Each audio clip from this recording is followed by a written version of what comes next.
Assalamualaikum warahmatullahi wabarakatuh dan salam sejahtera. Apa khabar keluarga Malaysia? Terima kasih bersama kami dalam Bicara Naratif pada malam ini. Seperti kebiasaan, setiap Isnin jam 9 malam di saluran berita RTM, TV1 dan juga penstreaman secara dalam talian di RTM Klik. Walaupun ramai yang berpandangan dan juga mengutarakan pandangan bahawasanya pandemik COVID-19 ini memberikan kesan yang cukup besar bukan sahaja kepada global tetapi juga di peringkat lokal, tetapi blessing in disguise ataupun manfaat yang dibawa oleh pandemik ini dalam kita melihat apakah sebenarnya yang diberikan kesan dan juga dampaknya kepada industri digital ataupun kesaling hubungan digital. Disebabkan pandemik COVID-19 dan juga disebabkan kekangan pergerakan telah pun memulakan satu atur cara untuk kita melihat digital ini sebagai kenderaan memacu kita untuk melaksanakan kehidupan seharian dan juga mencapai objektif kehidupan seharian.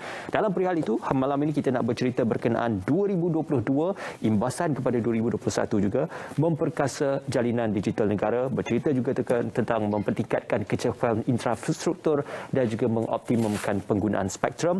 Malam ini saya amat bersati untuk bersama dengan Dr. Fadlullah Suhaimi Abdul Malik, Pengerusi Suruhanjaya Komunikasi dan Multimedia Malaysia (MCMC). Assalamualaikum, selamat malam Doktor. Apa khabar? Alhamdulillah, kita bersua kembali dalam pada kita sibuk memperkatakan berkenaan aspirasi 100 hari keluarga Malaysia. Tidak terkecuali penilaian juga 100 hari kepada Kementerian Komunikasi dan Multimedia, memberikan impak juga kepada MCMC dalam perihal inisiatif yang dilaksanakan dalam tempoh tersebut. Ada beberapa dasar dan juga inisiatif yang diumumkan oleh kerajaan khususnya berkaitan tentang jalinan digital. Jadi mungkin molek kiranya kita mulakan pada malam ini melihat kepada inisiatif-inisiatif awal yang digagaskan oleh pihak kerajaan, Doktor. Terima kasih, Mai. Kalau kita lihat untuk tahun 2021 ni, kita kerap menceritakan bagaimana kita membangunkan prasarana. Alhamdulillah, lanjutan daripada tahun 2020 dan masuk ke tahun 2021, usaha melalui pelaksanaan program jendela telah pun kerap mencapai sasaran yang telah ditetapkan dari suku ke suku.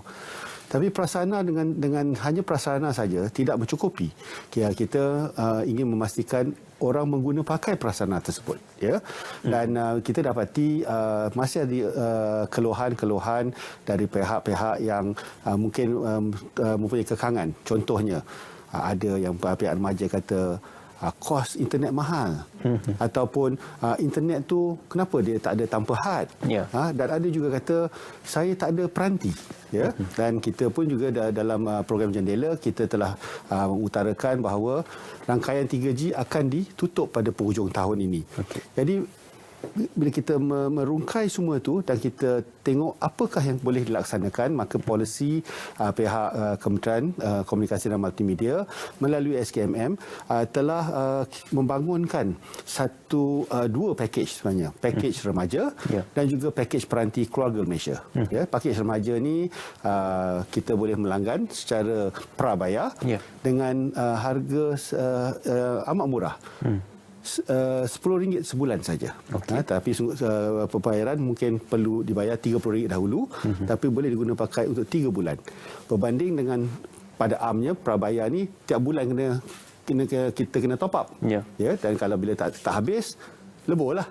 Tapi kalau 3 bulan kemungkinan penggunaan tu akan habis. Nombor 2, kita menyediakan pakej peranti. Dan peranti ini adalah peranti yang adalah untuk boleh menyokong teknologi 4G dan juga teknologi voice over LTE, di mana penggunaan panggilan suara menggunakan pakai berlandaskan rangkaian LTE. Dan kedua-dua ni alhamdulillah dilaksanakan bermula pada 15 Oktober seperti telah diumumkan oleh Yang Berhormat Menteri Komunikasi dan Multimedia tempoh hari, dan pada 9 Disember baru ni bilangan langganan telah melebihi 184,478. Tidak sampai 2 bulan. Tak sampai 2 bulan. Ini menunjukkan yang penyediaan pakej ni sememangnya memenuhi cita rasa pengguna. So kata marketing tu spot on lah, kata. Alhamdulillah. Dan sasaran yang kita sasarkan untuk masa tempoh 100 hari aspirasi itu hanya 100,000. Dan dah sudah lebih? Dia melebihi by more than 84,000. Okey. Dan bilangan tu akan meningkat sebab cita-rasa package tu memenuhi cita-rasa, dan kita akan terus memantau, dan package ni akan diteruskan 6 bulan lagi. Okey. Maknanya sampai bulan 4 tahun hadapan. Okey. Kemudian kita akan lihat sama ada package ni perlu diperbaiki ke atau boleh diteruskan lagi. Okey, menarik apabila doktor memulakan dengan melihat kepada pakej remaja keluarga Malaysia dan juga pakej peranti. Bukan saja kita melihat penugasan yang dilakukan oleh pihak kerajaan dalam penyediaan infrastruktur dan juga capaian digital itu, tetapi untuk membantu akses kepada digital itu juga adalah salah satu daripada aspirasi pihak kementerian dan juga MCMC. Bagaimana sambutannya doktor untuk kita melihat, kalau disebutkan tadi sudah lebih daripada jangkaan, cumanya untuk kita menilai dalam tempoh 4 bulan ataupun 5 bulan yang mendatang, apakah dijangkakan sambutan itu akan lebih daripada apa yang sudah diterjemahkan sebelum ini? InsyaAllah, sebab apa, penggunaan digital ni adalah satu keadaan di mana apabila kita dah mengguna pakai, kita akan terus mengguna pakai. Jadi permintaan akan terus menerus akan ada. Nombor satu. Nombor dua, cara hidup kita dengan pandemik pun telah berubah. Ya, kalau dulu mungkin di rumah kita kata tak apalah, mak ayah aja ada handphone, anak nak pakai tunggu mak ayah balik dulu. Tapi dengan ada pakej peranti ni yang dengan hanya dengan kos RM40 saja sebulan, ya, mungkin perlu diikat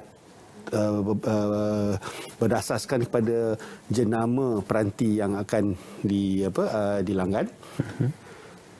Dalam 12 bulan ataupun 18 bulan, okey, dan pembayaran hanya RM40 sebulan dan bersama dengan perkhidmatan internet sekali. Ya, jadi kita akan lihat orang akan sentiasa memohon untuk mempunyai peranti tersebut. Jadi saya rasa bilangan langganan itu akan meningkat, dan pada amnya di industri ini peningkatan adalah eksponensial. Kalau kita kata cepat dalam sebulan, terkejut tadi kita kata sasar 100 dapat 184. Sebab dia akan naik secara eksponensial. Graf itu curam lah. Menegak orang kata. Okey, doktor, kita meneruskan aspirasi. Kita sedia maklum sudah puluhan bulan diteruskan jalinan digital negara ataupun jendela.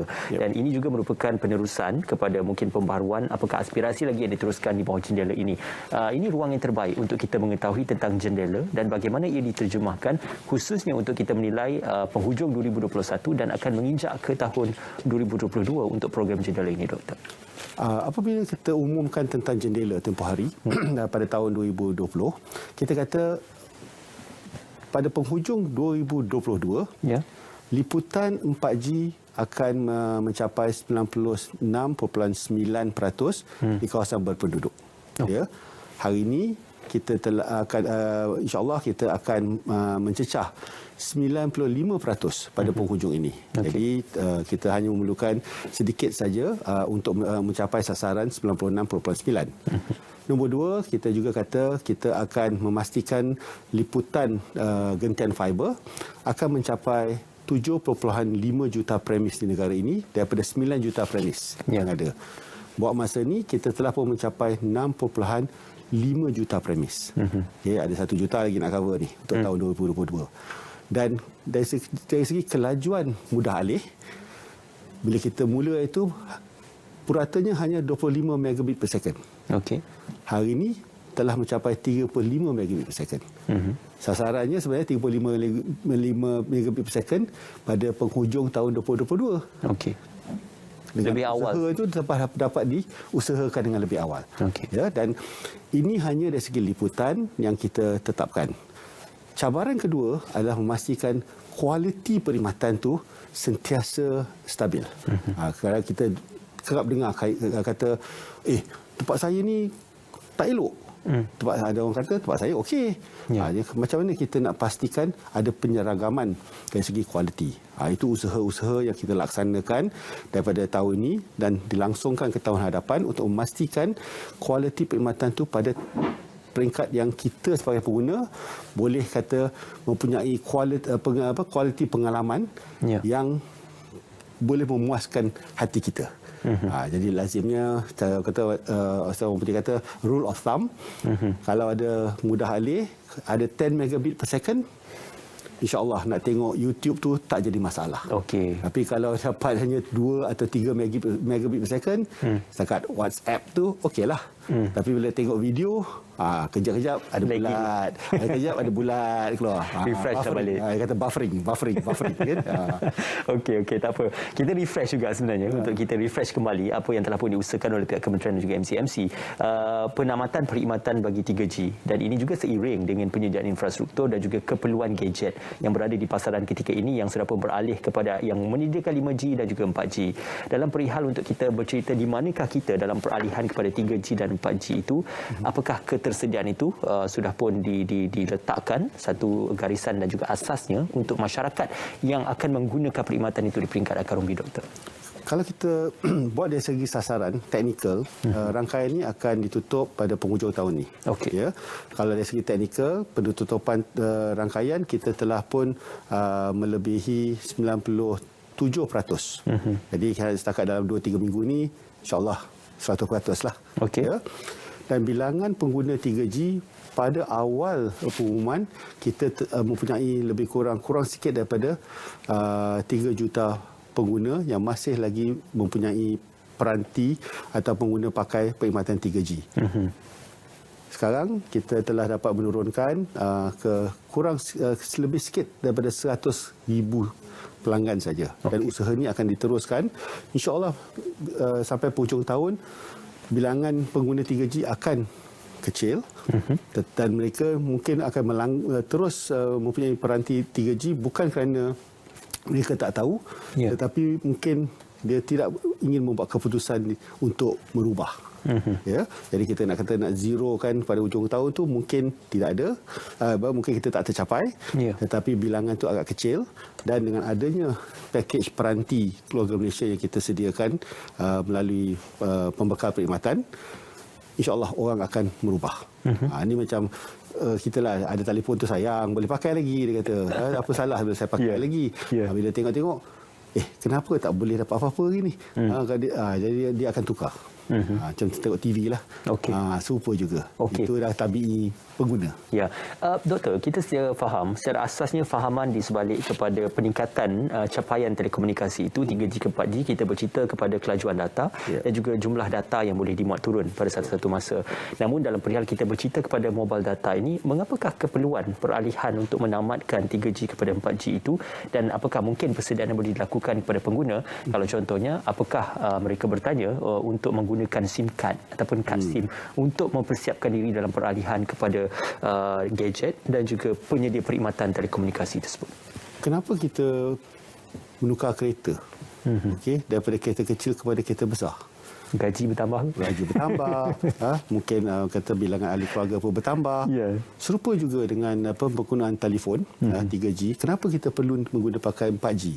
Sebab banyak aplikasi-aplikasi yang telah ada dalam telefon. Dan setiap aplikasi itu akan menggunakan pakai data. Dan bila bilangan data, penggunaan data itu meningkat, maka rangkaian 3G tidak lagi dapat menampungnya. Jadi dia perlu berubah pada 4G. Dan bagi pengguna, dia memerlukan 2 perkara. Satu, peranti itu sendiri mestilah peranti yang boleh menyokong perkhidmatan 4G. Dan nombor 2, dia mesti mempunyai SIM card yang mengenali rangkaian yang dia langani. Katakan kalau saya simpan SIM card saya yang 2G, saya dapat perkhidmatan, tapi saya dapat perkhidmatan 2G lah. Sungguh pun telefon saya adalah telefon 4G. Jadi saya tak dapat merasai perkhidmatan 4G kerana SIM card tu tak kena. Rugilah. Jadi kita ubah aja, tak ada kos pun. Kalau kita bawa kepada pembekal kita, kata saya nak tukar SIM saya 2G ni kepada 4G. Itu tukar aja. Tak ada kos untuk pengguna. Okey, Doktor, seketika dapat kita tunjukkan antara beberapa inisiatif khususnya kepada pakej peranti keluarga Malaysia dan juga pakej remaja keluarga Malaysia yang disebutkan oleh Doktor tadi, insya-Allah akan diteruskan dalam masa tempoh beberapa bulan lagi. Dalam perihal kita bercerita kepada persediaan bukan saja kepada 3G kepada 4G kepada 5G juga, apakah mungkin gambaran awal yang bakal dinikmati oleh masyarakat sekiranya perkhidmatan 5G itu akan diterjemahkan dalam masa terdekat ini, Doktor? Kalau kita lihat dari segi asasnya, dari segi kelajuan kita untuk menurun data ataupun kita kata muat turun data, maka dengan ada 5G dia lebih cepat. Okay. Itu kita sebagai pengguna biasa. Tapi 5G lebih kepada pengguna industri. Di mana di industri robotik, artificial intelligence, IoT. Ini adalah penggunaan teknologi di mana kita boleh meningkatkan produktiviti kita tanpa meningkatkan bilangan pekerja kita. Jadi bila bilangan pekerja itu tak ramai, tetapi produktiviti syarikat itu meningkat, maka pendapatan syarikat itu akan juga meningkat. Bonus tak payahlah share ramai-ramai. Kan? Jadi itu penting. Itu dari teknologi itu kita lihat daripada kacamata saya sebagai pekerja. Kalau ramai pekerja, syarikat kata okey saya beri bonus. Tapi kalau dia kata share lah 100 orang. Dapatlah sikit. Cuba kalau dia kata share 10 orang. Lebih lagi dapat. Jadi dari segi aplikasi pula, buat masa ni aplikasi yang kita ada memadai dengan 4G. Okey, tetapi saya rasa dalam masa akan datang dengan inovasi pengguna, lebih banyak lagi aplikasi yang lebih kepada memerlukan rangkaian 5G akan berlaku. Sebab dengan adanya aplikasi yang mengguna pakai penghantaran data yang memerlukan masa yang cepat, ataupun kita panggil lag time dia adalah sikit, seperti penggunaan dalam bidang kesihatan. Orang nak buat operation, dia dah boleh melaksanakan operation tu tanpa doktor berada di situ. Kerana robotik yang ada di situ boleh berhubung dengan doktor yang mungkin berada di tempat yang lain. Dan ianya boleh dilihat oleh bukan seorang pakar, tetapi pesakit itu mendapat perkhidmatan pakar. Itu dari segi kita sebagai individu, tak payahlah saya nak pergi cari hospital di bandar. Mungkin hospital luar bandar pun boleh mendapat perkhidmatan tersebut. Menjadikan yang mustahil sebagai sesuatu yang possible. Kalau dikatakan dahulunya mungkin tidak mustahil untuk melaksanakan apa yang digambarkan pada ketika 10 tahun lalu. Doktor, kita nak berjeda seketika, semuanya kembali nanti dalam Bicara Naratif. Kita masih lagi memberikan terjemahan dan juga telahan berkenaan memperkasa jalinan digital negara.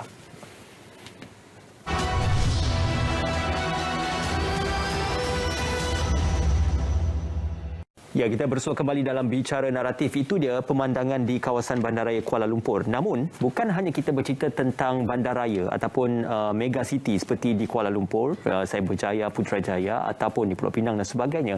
Kita juga bercerita bagaimana telahan 5G ataupun telahan jalinan digital negara ini boleh diterjemahkan kepada masyarakat di luar bandar. Dimaklumkan, Doktor, untuk kita melihat kepada kita mempersiapkan persediaan ini secara inklusif. Masyarakat di luar bandar sudah pastinya menerusi pusat ekonomi digital keluarga Malaysia juga menerima manfaatnya. Jadi bercerita tentang pusat ekonomi digital keluarga Malaysia, kita sedia maklum penarafan ataupun penaiktarafan infrastruktur digital bukan hanya bercerita tentang infrastruktur semata-mata, tetapi ekonomi digital itu bergerak seiring. Bagaimana keadaan ekonomi digital diterjemahkan kepada masyarakat di luar bandar, Doktor? Dulu pusat ekonomi digital ni atau PEDI singkatannya dikenali sebagai pusat internet community. Dan objektif menyediakan pusat internet community terdahulu adalah memastikan kita mempunyai penyediaan setempat untuk membantu masyarakat di situ sekiranya mereka tidak mempunyai akses kepada internet, maka mereka boleh datang kepada pusat internet. Tetapi dengan adanya peningkatan teknologi dan juga pemahaman penggunaan internet itu pun telah meningkat, maka kita telah merubah pusat internet community tersebut untuk diubah suai menjadi pusat ekonomi digital. Apalah telah ada dilaksanakan? Kita telah meningkatkan pengisian. Pengisian di sana maksudnya kita menyediakan latihan untuk masyarakat setempat, dan mereka-mereka yang ingin menjadi usahawan boleh menjual produk-produk yang mereka sedia jual di pasar harian kepada pasar di luar daripada kawasan mereka. Daripada fizikal kepada digital. Dan dari fizikal ke digital. Ya. Dan dalam latihan tu banyaklah. Latihan dari segi tata cara, macam mana nak jual atas talian, macam mana nak paparkan produk tu atas talian, macam mana kita nak pastikan packaging produk tu lebih elok, macam mana kita nak pastikan produk tu boleh disijilkan untuk kita tingkatkan nilai produk tersebut, dan pelbagai lagi. Dan semua latihan ni disediakan bukan hanya oleh pihak MCMC tetapi bersama dengan rakan-rakan. Rakan-rakan seperti MDEC. Ya, dia ada program Saya Digital. Rakan seperti dengan HRD Corp ataupun InScan, dan juga syarikat-syarikat swasta seperti Aeon, seperti Shopee, di mana kita pakai aktiviti mereka untuk masyarakat setempat menilai dan kata, saya ni tak pandai nak letak barang atas talian. Ambillah program ni. Ada yang lebih arif sikit, dia kata saya dah pandai, saya nak buat packaging yang lebih menarik. Ambillah latihan lain. Dan semua latihan ni diberikan secara percuma. Yang penting hasil daripada tersebut, usahawan kita yang dulunya menjual barangan hanya di kawasan setempat boleh menjual barangan tersebut di atas talian. Dan contoh, saya bagi contoh, ada Kak Normala. Kak Normala ni duduk di Bera. Dia menjual anak pokok di pasar harian. Dia mendapat pendapatan RM100 ke RM200 sebulan. Sebulan tu. Tapi dalam masa yang singkat, kita telah membantu beliau untuk mempelajari sedikit sebanyak macam mana nak jual atas talian. Dalam masa 2 bulan, beliau meningkatkan pendapatannya daripada RM100 ke RM200 ke RM2,000 hingga RM3,000. Ya. Sekarang dia kata tak cukup tangan, anak pokok tak cukup. Jadi bila kalau stok pun tak cukup. Dia kata stok tak cukup. Jadi saya kata kat dia, Kak, janganlah fikir untuk jual barang tu buat semua sendiri. Kita carilah pembekal-pembekal lain. Maka dengan secara tidak langsung dia menyediakan peluang untuk kawan-kawan sekeliling dan juga menyediakan pekerjaan untuk mereka. Jadi dengan cara tersebut, barangan dia kalau dulu jual kat Bera, saya tanya berapa jauh dia jual, sampai ke Sibu. Ada juga seorang lagi dekat Langkawi, adik Norain, dia jual coklat. Tanya dia coklat apa yang orang suka beli. Coklat Bueno. Saya kata, awak dapat dari mana? Saya beli daripada supermarket yang ada di sini, di Langkawi, dan saya packing balik dan saya resell. Saya tanya, berapa dapat pendapatan awak? 6 figure lah sebulan. Jualan dia. Kata, berapa jauh awak jual? Sampai Singapura dan Brunei. Dia kata, tak cair ke coklat tu? Dia kata, saya letakkan stiker, iaitu bila dapat terus masuk peti sejuk. Jadi inilah inovasi-inovasi usahawan kecil kita yang dapat meningkatkan pendapatan mereka dengan menggunakan pakai internet. Ini adalah kita panggil sebagai ekonomi digital. Tak payahlah nak pindah randah sampai ke bandar. Duduk kat kampung. Kau dapat pendapatan lah RM10,000 kat kampung. Dah 20 dah tu. Itu boleh kali 2 tu. Kan? Satu rasanya tu. Itu sebabnya kita lihat kata usaha ni boleh membantu. Dan bilangan pusat internet komuniti yang kita telah ubah suai adalah 873. Dan kita sedang membangun 37 lagi yang insya-Allah siap. Daripada 37 tu 11 telah pun siap. InsyaAllah yang selebihnya akan siap pada bulan 1 tahun hadapan. Dan pada tahun 2022 kita akan tambah lagi 173. Jadi bilangan satu Malaysia kita akan mencapai bilangan 1080 pusat ekonomi digital. InsyaAllah dengan capaian infrastruktur yang seluas tersebut, kita dapat membantu masyarakat setempat. Dan di pusat dan di PADI kita juga menjemput masyarakat setempat untuk bersama-sama menjalankan usaha ni secara bermasyarakat. Jadi kita menyediakan apa kita panggil panel penasihat yang terdiri daripada ketua-ketua masyarakat, dan kita juga adakan ikon kata usahawan yang mana kalau kita kata ini Kak Bera ni Kak Normalah, kenal dia. Tapi kalau kita kata ini macam Datuk Vivi Yusof, kita tahu nama je lah, dia tak kenal siapa dia. Kan? Tapi kita kat KL kenal lah. Kan? Kalau tudung dak semua kita kenal. Tapi kat kampung, itulah ikon. Jadi kalau Kak Normalah boleh buat, saya pun boleh buat. Jadi dia rasa dia boleh sama-sama usaha. Ya, penyesuaian market ataupun penyesuaian pasaran itu bersandarkan kepada lain padang, lain belalang. Maka mengikut kepada kesesuaian pasaran itu sendiri. Dalam perihal kita bercerita tentang, ya sudah pasti kita sedia maklum, banyak ruang disediakan, banyak infrastruktur yang sedang ditambah baik dan juga dibaik pulih. Ilmu keusahawanan dan juga ilmu keusahawanan digital itu juga penting. Disebabkan itu hadir dengan usaha-usaha disebutkan oleh doktor tadi, kerjasama dengan pihak swasta, penyedia platform dan sebagainya. Sejauh mana pula kerjasama ini mendapat penglibatan menyeluruh daripada pihak-pihak berkepentingan ataupun pemegang taruh dalam industri ekonomi digital itu, doktor? Hari ini kita lihat bila kita kata pemegang taruh dalam ekonomi digital tu ramai sebenarnya. Yang penting kita mesti kata adakan pemegang taruh yang utama, di mana kita panggil seseorang yang boleh menggerakkan jarum. That will move the needle.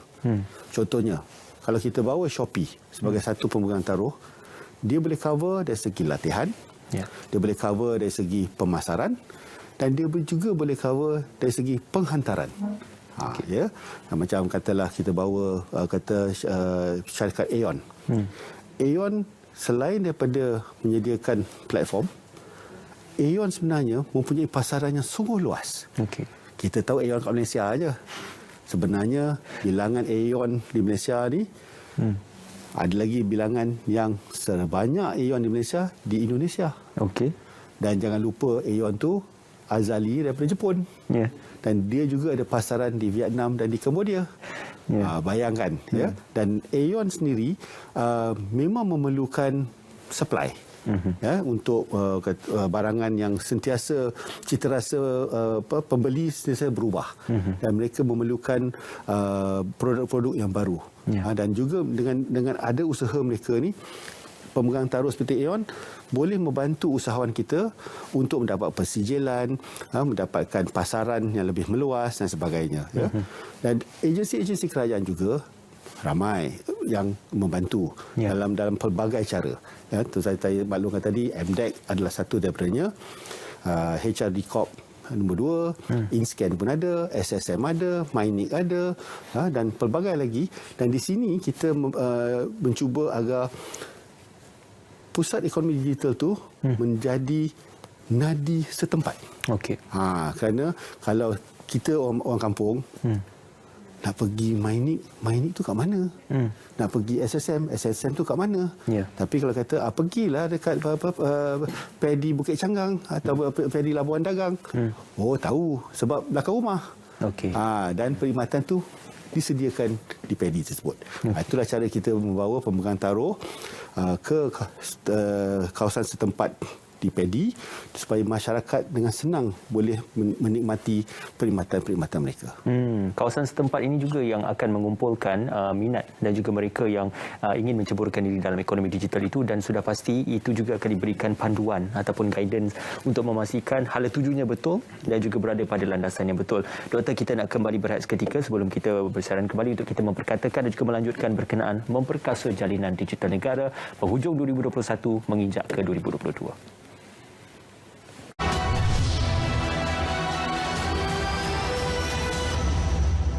Dalam bicara naratif, untuk kita melihat bagaimanakah rangkuman bagi tahun 2021 dalam kita melihat kesaling hubungan digital negara ataupun jendela dan juga projek 5G Malaysia.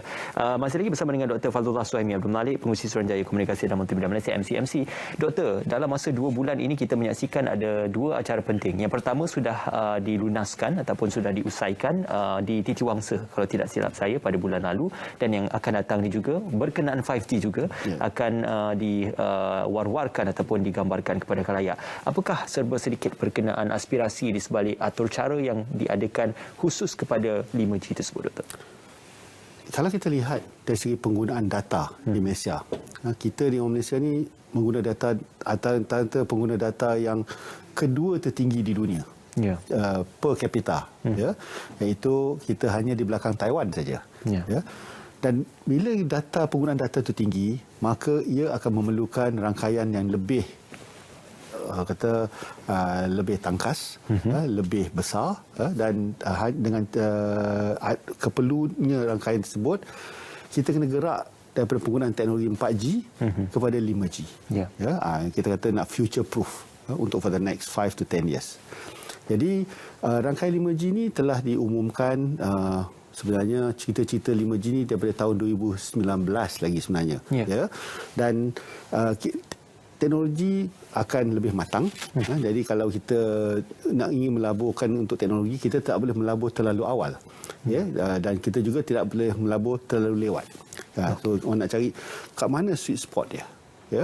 Dan keperluan negara iaitu untuk masa hadapan dengan adanya perancangan yang telah diumumkan sebagai My Digital dan seterusnya rancangan Malaysia ke-12, ianya berlandaskan pada ekonomi digital yang memerlukan prasarana yang lebih canggih.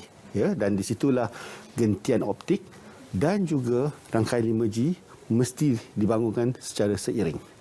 Dan pada bulan 7 tahun ini, syarikat Digital National Berhad telah mengumumkan perancangannya, iaitu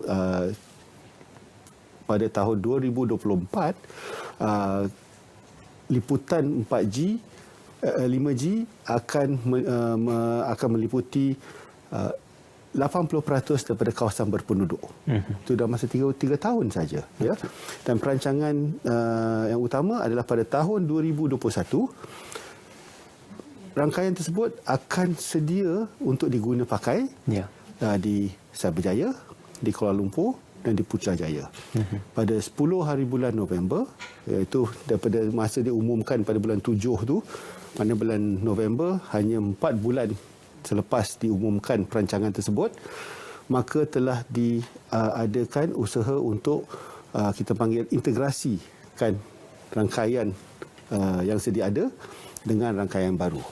Ini telah dilunaskan tak silap saya di Taman Tasik Titi Wangsa dan telah diumumkan.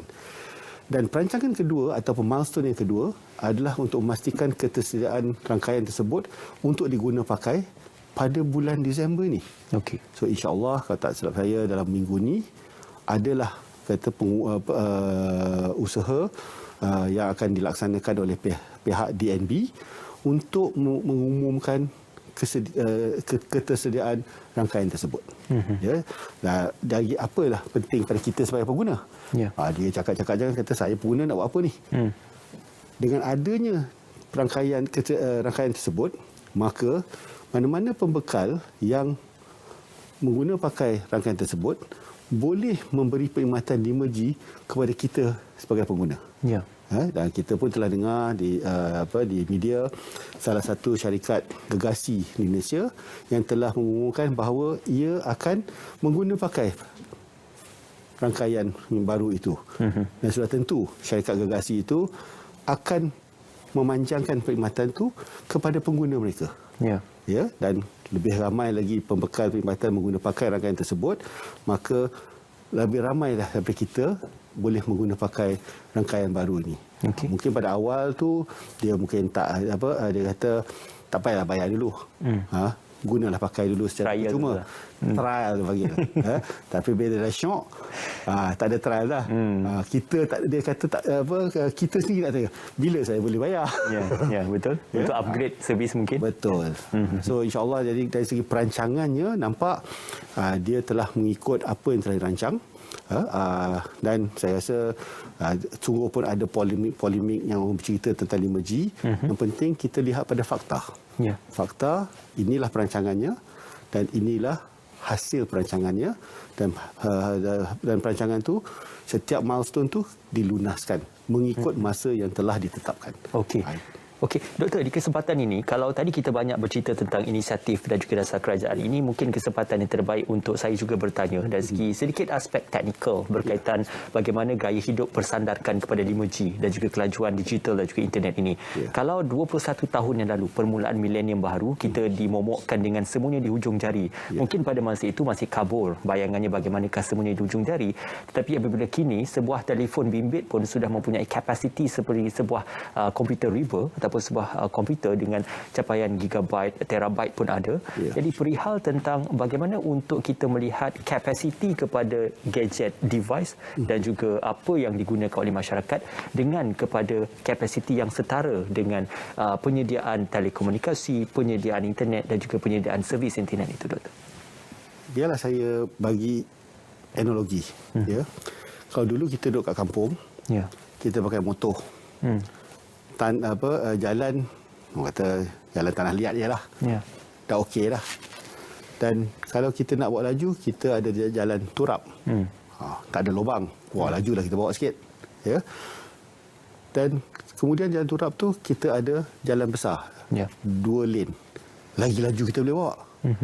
Dan tiap kali kita berubah, kita akan mengubah penggunaan dari segi motor ke kereta. Kereta kecil, kereta sederhana dan kereta besar. Dan apabila kita ada kereta besar, nak jalan kat kampung tak boleh. Maka dia memerlukan lebuh raya. Dan lebuh raya kalau boleh, biarlah lebuh raya yang mempunyai bilangan lane yang banyak. Serupa juga dengan rangkaian. Kalau dulunya rangkaian kita, aplikasi yang kita pakai itu tidaklah seperti mana aplikasi kita ada hari ini. Jadi apabila aplikasi itu lebih canggih, maka keperluan peranti pun akan meningkat, keperluan rangkaian juga akan meningkat.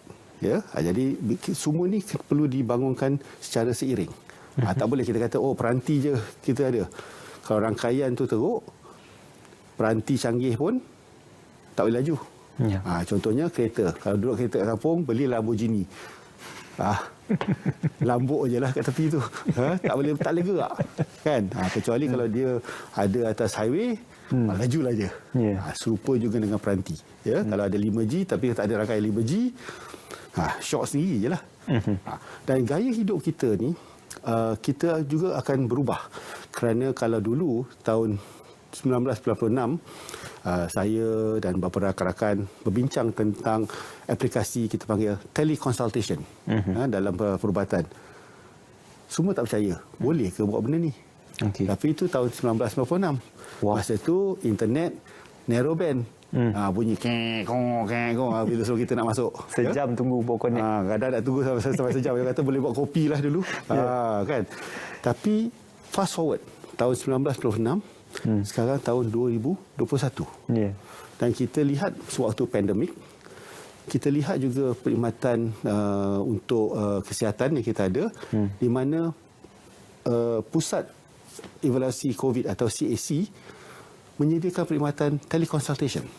Maknanya pesakit boleh berada di rumah, guna pakai telefon dan boleh bercakap dengan doktor yang berada di CAC untuk menilai sama ada saya ni okey ke, tak okey ke, perlu ke datang ke CAC ke, perlu ke lagi ke hospital ke. Semua dah boleh buat hari ini. Dan saya rasa aplikasi tidak akan berhenti di situ. Lebih banyak lagi aplikasi yang boleh menggunakan pakai video sebagai penggunaan harian kita. Kita masih lagi bercakap menggunakan telefon. Dan kita bercakap, kita masih lagi menggunakan suara saja. Tetapi lebih ramai sekarang menggunakan pakai panggilan telefon secara video. Terutama kalau anak berada di luar negara macam anak saya, isteri saya bila pagi-pagi kan dia akan call. Nak bercakap dengan anak di luar negara. Bukan dia pasang video. Tapi kalau internet kat rumah tu ada 300 megabit, tak ada masalah lah. Betul. Kan? Jadi itulah menjadi cara kehidupan kita. Dan ini memerlukan rangkaian yang sentiasa perlu diperbaiki. Dan 5G ni penting. Kita cerita 5G secara mobile. Ya. Tapi 5G memerlukan juga gentian fiber. Kalau kita bayangkan lebuh raya 5 lane, tiba-tiba keluar-keluar jadi 2 lane. Jam tak jam? Mesti jam kan? Memang terus tersendat orang kata. Jadi bila kita ada 5G atas udara, itu beralih, dekat bawah ni pun mesti ada gentian fiber. So dia end to end 5 lane highway. Jadi pengalaman sebagai pengguna akan sentiasa pada tahap yang tinggi mengikut cita rasa kita untuk aplikasi yang kita guna pakai. Ya, Doktor, sudah pastinya kita melihat blessing in disguise kepada apa yang dibawa oleh pandemik COVID-19 ini. Ada yang berpandangan kalau tidak disebabkan oleh pandemik COVID-19, sudah pastinya kita tidak melihat untuk catalyst ataupun penggerak kepada perubahan digital dan juga perubahan internet itu dipercepatkan. Sorotan kepada 2021, kita menyaksikan banyak yang telah pun dilakukan oleh Kementerian Komunikasi dan Multimedia. Sebenarnya sudah pun bermula daripada 2020. Betul. Seawal pandemik COVID-19 menejah negara, dan juga dengan beberapa inisiatif untuk memastikan rakyat mendapat cakupan dan juga capaian serta menikmati dasar yang ingin diterjemahkan oleh kerajaan di peringkat akar umbi. Untuk kita menyorot kembali 2021, apakah Doktor optimis dalam melihat 2022 akan menjadi lebih baik khususnya kepada industri teknologi digital negara? Bagi saya, kita telah ada momentum. Ya, momentum ni bukan saja dari segi teknologi, tapi dari segi penggunaan teknologi. Dan teknologi ni dia akan berkembang dalam bentuk supply and demand. Ya, kalau demand penggunaan itu meningkat, maka teknologi juga akan meningkat. Penggunaan teknologi akan meningkat. Dan apabila kedua dia yang meningkat, dia juga akan menarik pembangunan prasarana yang perlu disediakan. Jadi hari ini kita ceritalah gentian fiber lah, kita cerita 5G. Saya rasa dalam masa 2-3 tahun lagi kita takkan cerita lagi pasal 5G. Kita kata ada tak 6G? Ada tak 7G? Ya, sebab teknologi itu akan berubah dan cara hidup kita pun akan berubah. Dan apabila teknologi lebih banyak, maka inovasi akan lebih banyak. Dan dia orang kata dia become upward spiral. Meningkat ya. Dan usaha dari segi pihak kerajaan, kita kena lihat bagaimana ianya boleh dibangunkan seiring dengan keperluan, dengan kos yang berpadanan. Ini jadi model yang mungkin elok 10 tahun yang terdahulu, mungkin tidak boleh diguna pakai untuk tahun sekarang. Dan tak relevan lagi. Dan mungkin 10 tahun ke hadapan, dia juga perlu diubah lagi. Ya, dan di sinilah kadang orang kata, kenapa dulu boleh macam ni? Kenapa tak boleh sekarang? Samalah. Kata dalam apa-apa hidup kita, apa yang okey pada 10 tahun yang terdahulu, mungkin tidak okey untuk masa sekarang, dan sudah tentu tidak okey 10 tahun di hadapan. Ya. Doktor, cita rasa manusia pun turut berubah, apatah lagi kelajuan internet. Kita nak berjeda seketika dan kita akan kembali selepas ini dalam Bicara Naratif untuk kita menutup tentang memperkasa jalinan digital negara. Ya, sememangnya jalinan digital negara ataupun meningkatkan infrastruktur digital negara sudah pun menyebabkan perkara yang dianggap sebagai mustahil suatu ketika dahulu kini sudah tidak menjadi mustahil apabila banyak bidang-bidang ekonomi dan juga bidang-bidang pekerjaan yang sudah boleh diceburi dan juga dijana bersandarkan kepada laluan dan juga kenderaan jalinan digital. Apa yang boleh disorot kembali bersama dengan Dr. Fazlullah kembali untuk kita merungkapkan dan juga kita merumuskan. Sudah pasti 2021 memperlihatkan pelbagai dasar dan juga inisiatif kerajaan, pakej peranti dan remaja keluarga Malaysia, penambatan rangkaian 3G dan juga peralihan kepada 4G, seterusnya untuk 5G juga, jendela serta naik taraf pusat ekonomi digital keluarga Malaysia.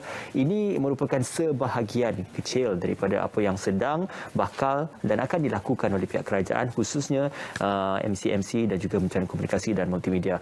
Perihal untuk kita menutup buku bagi tahun 2021, membuka lembaran 2022, bagaimanakah dalam perihal peralihan negara daripada pandemik COVID-19 kepada endemik COVID-19 dan juga peralihan kepada capaian dan juga layanan digital yang baru, Doktor. InsyaAllah saya rasa dengan usaha yang kita laksanakan daripada tahun 2020, seterusnya daripada tahun 2021, dan pencapaian telah kita dicapai oleh pihak swasta dan juga dari pihak kerajaan, kita telah ada momentum. Ya, kalau dulu tahun 2020 kita cerita pasal jendela. Jendela itu masih berterusan. Tapi 2021 kita cerita pula pasal paddy, di mana kita menggunakan pakai prasarana itu untuk meningkatkan ekonomi seseorang. Tahun depan kita akan lihat pula salah satu daripada nilai tambah kepada digital ekonomi iaitu bagaimana kita memperkasakan dan meningkatkan perkhidmatan kurier ataupun penghantaran. Ya, di situ adalah satu usaha yang akan kita sedang dilaksanakan dan akan dapat hasilnya akan kita umumkan pada tahun 2022. Yeah. Dan selebihnya adalah bagaimana kita boleh memperkasakan persekitaran digital ekonomi dari segi cyber security, dari segi inovasi untuk aplikasi baru dan seterusnya melihat pula fasa 1B dan permulaan fasa 2 iaitu 5G. Jadi kita nampak evolusi itu bergerak dan polisi-polisi kerajaan mesti ada kesinambungannya. Ya, dan kita tak nak lagi bercerita tentang prasarana dalam masa 2023. Orang kata prasarana tu dan kualiti prasarana tu given, orang kata.